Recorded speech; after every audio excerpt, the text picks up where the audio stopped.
Moko kuom jood bura mawuok e duond buch ODM dwaro mondo otim nonro matut kaluwore kod tho mar apisa mar abila ma jong'wecho kata NIS Tom Adala mane gikone to noik ringre odhiambo manyoro e kar od bura ma Muhoroni. Jotelogo wacho ni gichich kod gino mane okelo tho mar Adala ka bende gikwedo lipot ni ne onegore kende kod magina e ode. Jood burago ne omedo ni adieri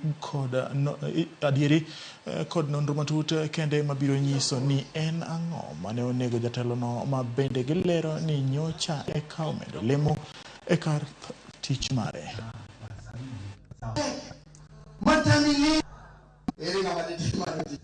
So you present yourself anonymous. That's service when it don't, and I want to tell you what Koyo is saying. Somebody that whose mental status would be assessed and reassessed before being given a gun. Before promotion, the forces that he worked for must have assessed him. I don't know why we will be saying that he committed suicide, yet he was just promoted the other way with proper assessment from the forces.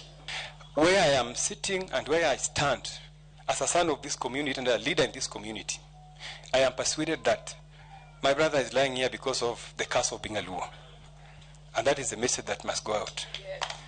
Those old special rights people with big arms and red eyes, he removed all of them and brought educated people like Tom Adala and the rest.